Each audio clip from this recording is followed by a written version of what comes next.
At the White House Correspondents' Dinner, the evening was moving along like any other high-profile event, until it wasn't. A man armed with a shotgun rushed a security checkpoint, and within seconds, the room erupted into panic. People ducked, some scrambled to hide, and agents from the United States Secret Service moved in fast. Donald Trump and Melania Trump were immediately escorted to safety. One officer was shot at close range with a powerful weapon, but his bulletproof vest held up, and he survived. Trump later confirmed he spoke with the officer personally, saying he was in good spirits and doing well. Trump addressed the incident directly, describing how the suspect charged the checkpoint armed with multiple weapons before being taken down by Secret Service agents who, in his words, acted quickly and bravely. He announced he had ordered footage of the incident to be released publicly in the interest of transparency, sharing it across Truth Social and other platforms. The video showed both the violence of the attack and how swiftly law enforcement responded. About an hour after the incident, Trump posted online confirming the suspect had been apprehended. He shared the footage along with a photo of the man pinned face down on the ground. The suspect was identified as Cole Thomas Allen, a 31-year-old from California. Trump called him a very sick person and confirmed that federal agents were already heading to search his apartment. Despite the chaos, Trump made a point of saying the evening itself had been beautiful and that he planned to hold the event again within 30 days, bigger and better than before. He also praised the media for what he called responsible coverage of the situation. The FBI later released a statement confirming Allen had acted alone and that there was no further threat to the public. But as the investigation unfolded, a new detail began circulating online.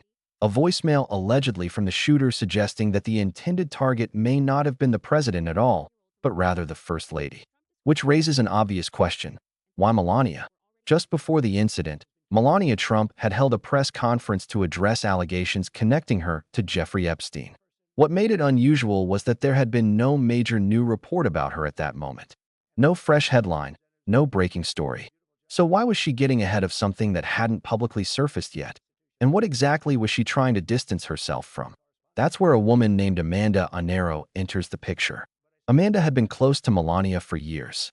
She was also in a long-term relationship with Paolo Zampoli, the man credited with bringing Melania to New York in the 1990s and someone who maintained close ties to Trump over the decades.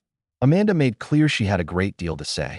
She claimed she had lived with Zampoli for roughly 20 years and said plainly that Melania does not know the full extent of what she knows. When asked whether she would be willing to testify before officials, she said yes without a moment's hesitation.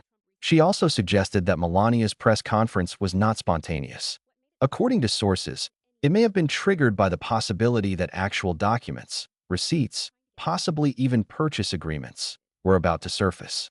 The implication being that whoever was trying to silence Melania may have also been trying to stop her from speaking out against a powerful network, one that allegedly includes her own husband. Amanda's personal story is deeply troubling.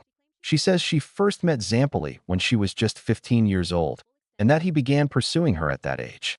She described years of control, harassment, and violence. She says her passports were taken from her, she was followed, and her phone was monitored.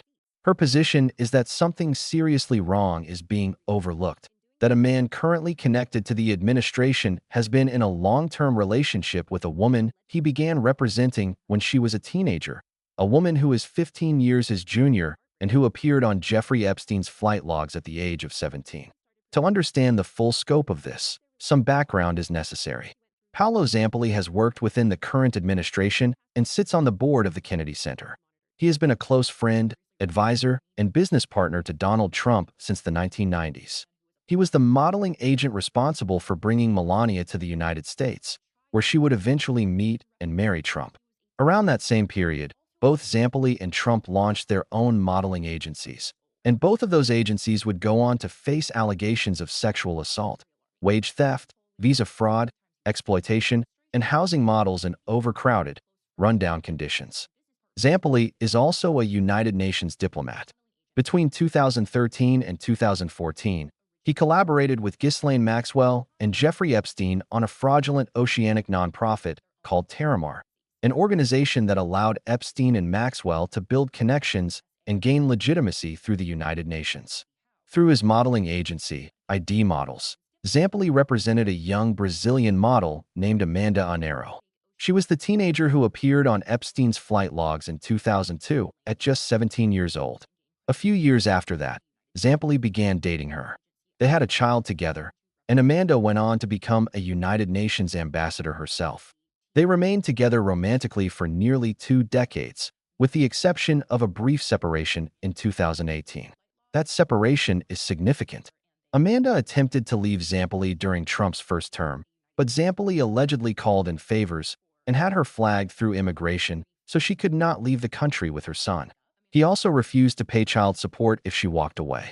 After that, they reconciled, despite ongoing allegations of infidelity and assault on his part. Then, in June of 2025, just as the Epstein files were once again becoming a topic of public conversation, Amanda was arrested in Miami alongside a Brazilian doctor. The charges included illegally operating a medical facility, grand theft, organized fraud, and illegally obtaining prescription medications. They were allegedly offering invasive cosmetic procedures without proper licensing. When she was arrested, Amanda was placed on an immigration hold and flagged for deportation. That is the last public update on Amanda Anero. She went further in her statements, alleging that Zampoli had direct connections to Epstein and even described him as someone who recruited girls for Epstein. She suggested that certain relationships, including Melania's, felt less like coincidences and more like deliberate placements within a larger network. She posted public warnings stating she had nothing left to lose and was prepared to expose everything she knew, even if it meant going after some of the most powerful people in the country. She also claimed she was being treated as a fugitive, with a Florida prosecutor named Stacey Cleveland reportedly labeling her that way and an active arrest warrant out of Florida. The attorney general who awarded the lead detective on Amanda's case, Detective Kenneth Selly of the Aventura Police Department, was Pam Bondi, who presented him with an Attorney General Award for his detective work back in 2019. Stacey Cleveland, the prosecutor who brought the charges against Amanda, regularly conducts training seminars for police officers in Miami-Dade County, which is where the Aventura Police Department operates. Pam Bondi has also appeared in that same department's newsletters. As for the strength of the case itself, the only piece of evidence reportedly shared with Amanda's legal team is a single photograph of her hand resting on an FDA-approved laser machine. Not using it on a patient, simply touching it. That detail alone raises serious questions about whether justice or something else is driving this case. Amanda has alleged that Detective Selly is compromised due to alleged communication with Zampoli. She also claims there was an attempt at one point to have her sentenced to 6 years in prison without any evidence being presented. The core issue she raises is that the justification for her deportation has never been clearly or publicly established. What makes all of this even harder to explain is that the United States is actively deporting a United Nations diplomat, and mainstream media has said almost nothing about it. Putting aside for a moment the deeply troubling circumstances of how she ended up in Zampoli's orbit to begin with, the fact that a UN diplomat is being deported with this little transparency deserves far more scrutiny than it is receiving. The broader pattern is difficult to ignore. Trump's modeling agency, Zampoli's agency, John Casablancas' agency, Jean-Luc Brunel's agency, all of these men were connected to Epstein, and all of them allegedly gave him access to the young women and girls under their representation. Their business models had striking similarities.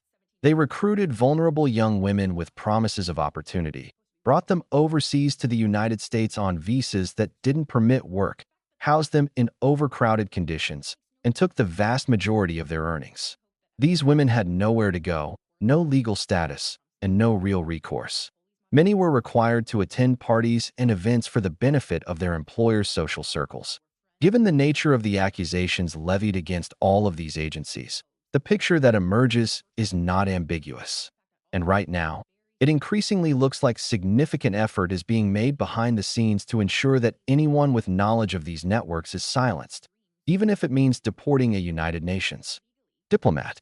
At the same time, public denials continue. Trump has maintained he was never friends with Epstein, though photographs and past reporting tell a different story. In a 2017 email, Epstein described Trump as someone without a decent cell in his body. In a 2018 text, he wrote that he was the one who could take Trump down.